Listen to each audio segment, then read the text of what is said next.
This is a special edition of the Closing Market Report. I'm University of Illinois Extension's Todd Gleason, out of the office for the afternoon, so no update of the commodity markets.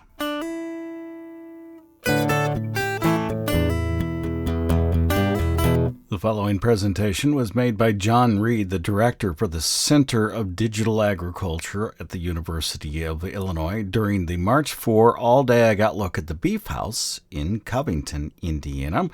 Reid spent 19 years at John Deere and has recently returned for his second stint at the U of I. So thank you so much, and thanks for the kind intro. And I just want to kind of start out is that how many people use automatic guidance today on your farming systems? Just raise your hand. Okay, so keep your hands up. How many people were using it 15 years ago? Okay, quite a bit fewer. How many people use a farm management information system to manage your machine operations on your farm today? A few. Okay, so think about that for this presentation, because a lot of this is an evolution of technology and guidance. I used to, when I first was working in automatic guidance, driving up and down the road, and you don't see very many of the GPS receivers on vehicles. You kind of wonder if the technology that's being developed is actually maturing very quickly. But then you start seeing over time that there is more broader adoption as there's value for this. I think the thing I want to kind of leave you with on with autonomous vehicles is many of the examples we're seeing today are extensions of all the things and guidance and all the other types of technologies, including the farm management information system, and then using those together with some opportunities to, in some situations, to remove the operator from the machine. So just to get started with this, what are we seeing in terms of autonomous vehicles? There's been lots of press release, and we live in an age of social media. So you see CES, for example, John Deere announces their new extension. For several years, they've been talking about this. And last year, they talked about doing one production step, tillage, and showing how it could be done autonomously, whereas this year they're much broader vision. They're talking about how these production steps could be more of them. Okay, so that's heading in the right direction. If we're going to have autonomous agriculture on a farm, it can't just be used for one niche thing and then all the rest of the time you don't get utility out of it, so that's good. They actually really interesting with John Deere, they're also seeing that this farm management information system, which they call Ops Center, links to other spaces even. So it's used for agriculture today, but if they're going to do autonomy in construction or in golf courses, these other places where there's labor and lots of machinery challenges, then you need to have the same kind of thing. So what is in an autonomous tractor? First of all, it's a highly automated tractor to begin with.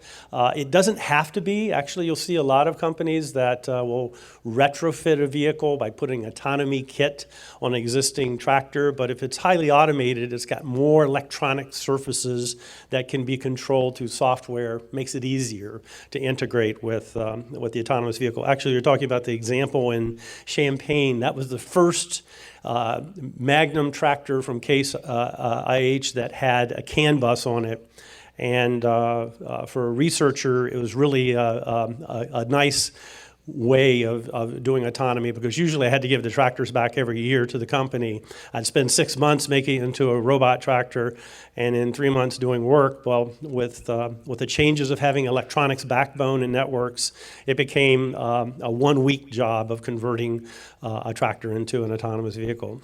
So you've got this highly automated tractor. It's got an ability to sense what's happening in its environment. That's called situational awareness.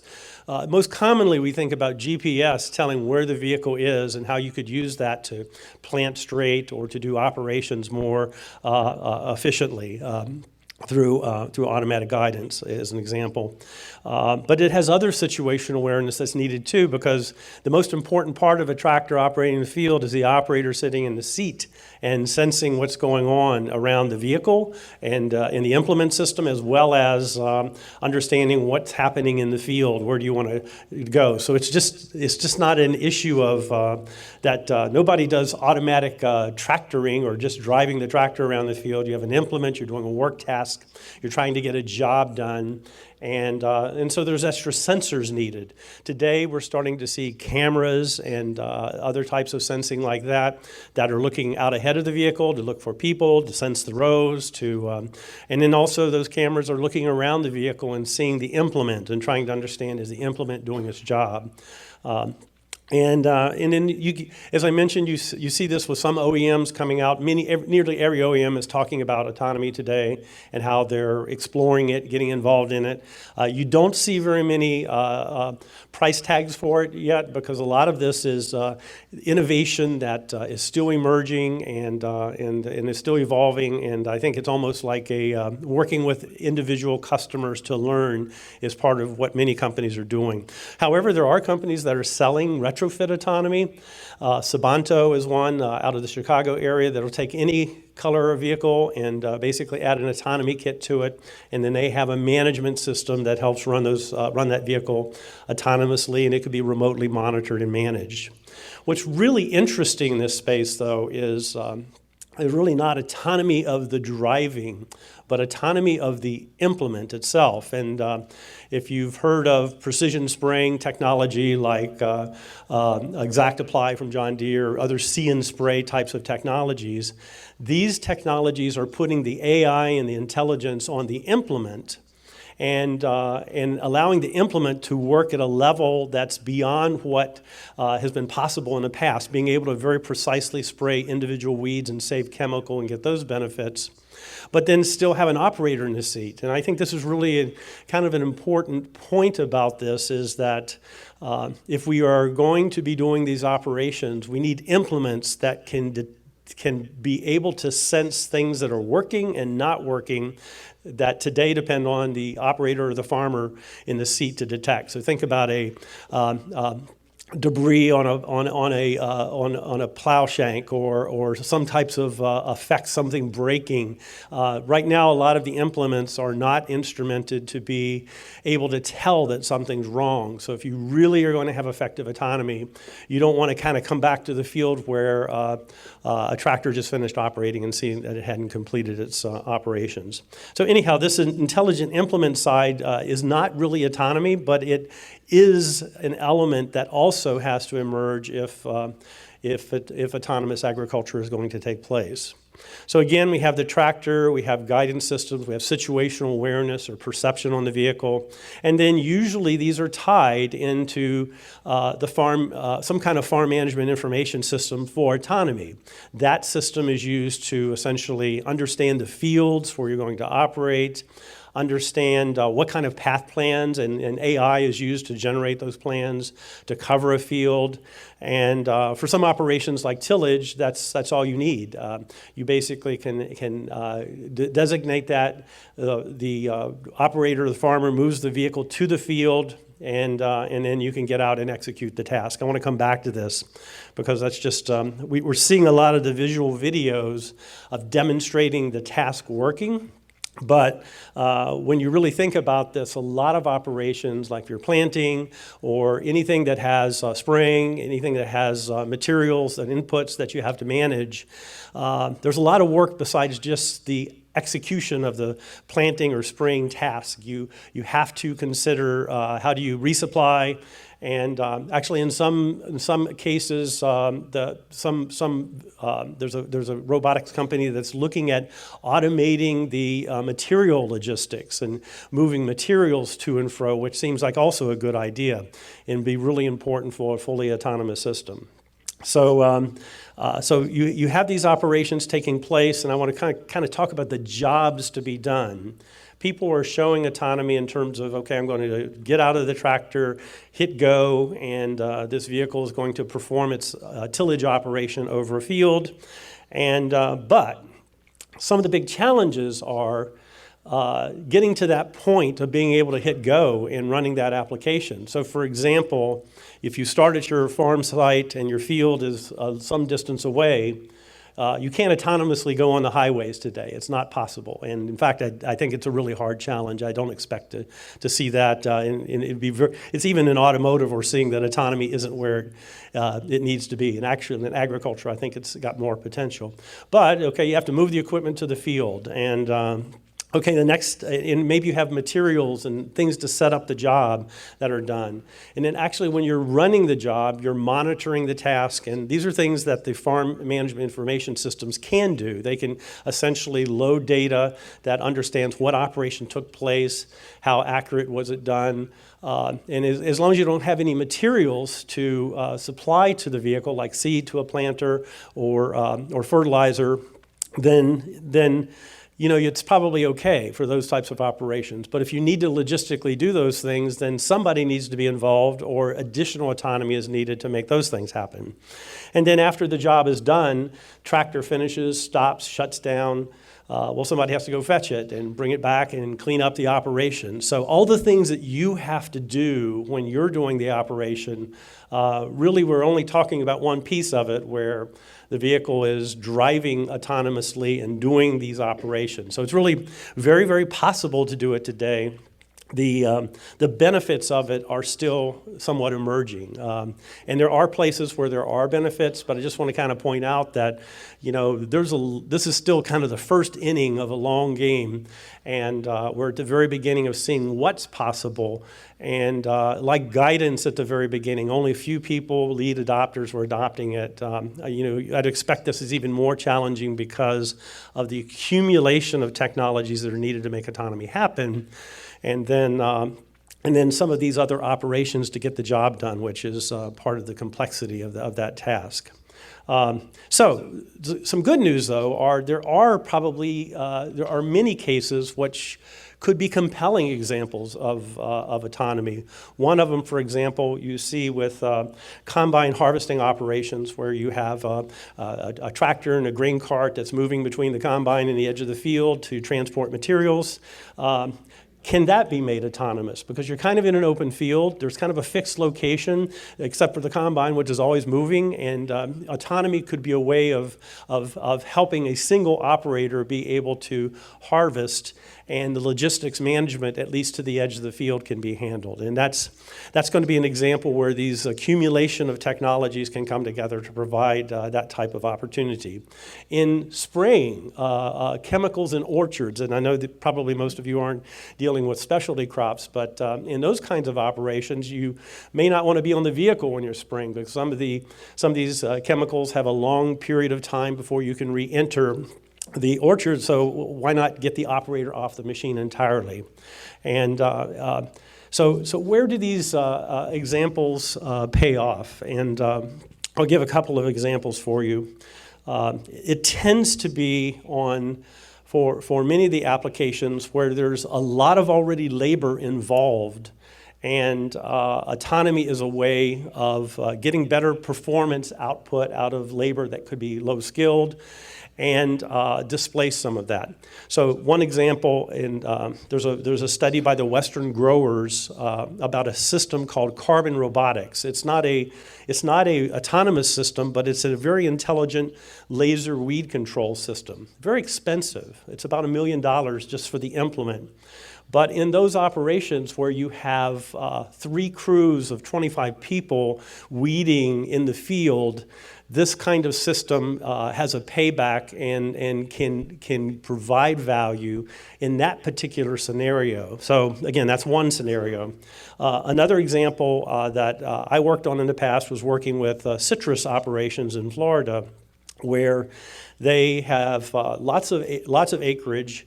They're spraying chemicals, or they're mowing, and they have just fleets of machines that are doing this all the time. And we were able to show that we could take the drivers out of 3 to 5 machines and train a new kind of skill level, somebody that was a mission manager that could sit almost like a security guard, either in a truck or in a remote air-conditioned office. And they could monitor these systems working. And from our data working with these operators for over 18 months, they achieved 30% more productivity than people that were driving the machines. And part of that was because through planning, the orchards are somewhat confusing, and they're not all just perfectly straight rows, so they could avoid passing through places twice. That was one improvement in productivity.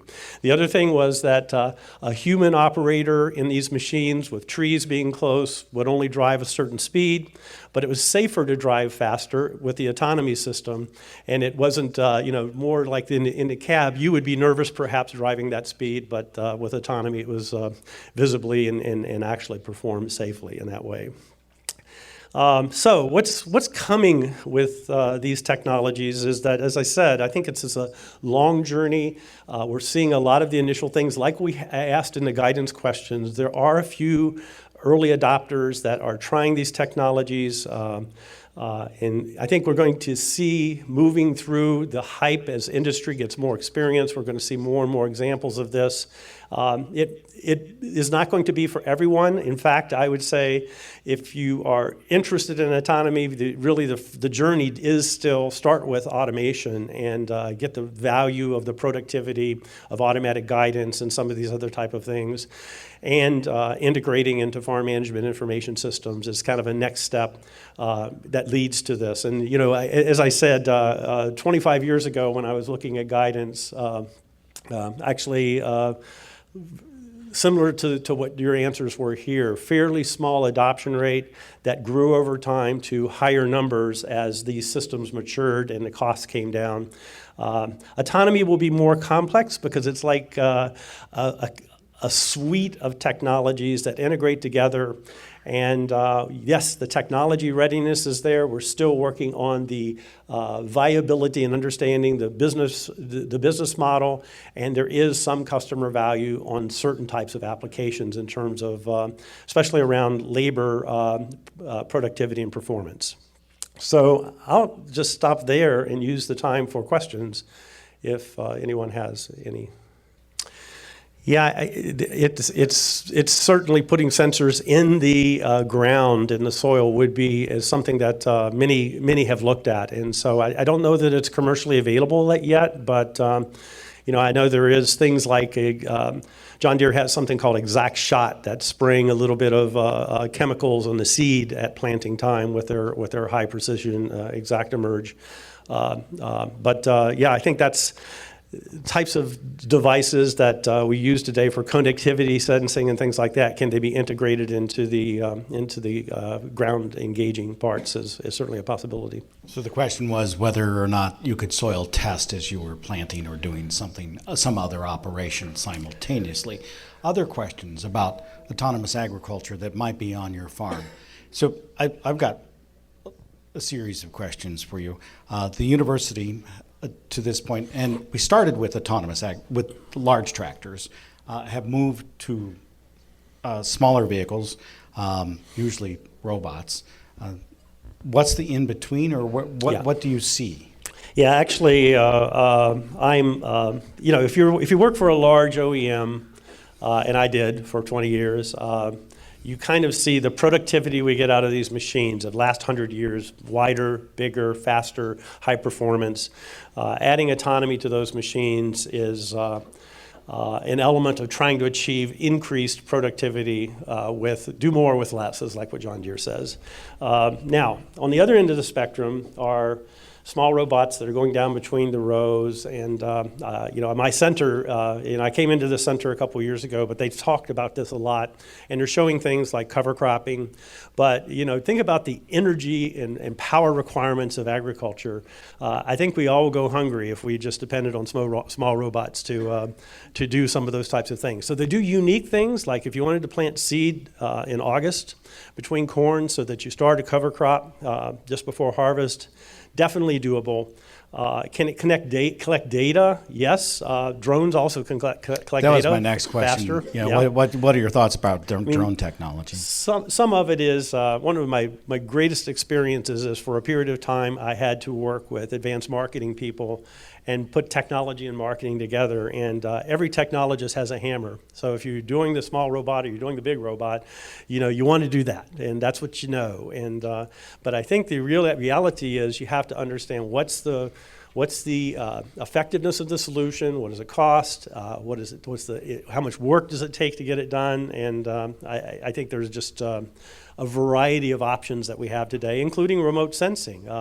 I've used remote sensing services that are available today that give me a prediction of yield in a field that are better than the yield monitor on the combine. So that's actually easy. You can pay a subscription fee to give them your farm. I mean, you just buy it for your own area of land, and you have a layer of information that can help manage how the combine operates more efficiently. So, again, we have to kind of be a little agnostic to the specific version of technology.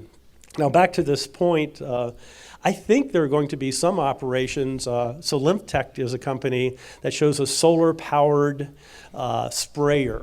And I talked about this idea of tendering. They even show that they're building a unit that it can park and tender. And this just runs really slow because it's solar powered, but it runs all the time. And so the idea of being able to do, perhaps some levels of weed management in certain operations and not have to touch it. If you really don't have to touch it, then that's potentially valuable for the farmer to consider.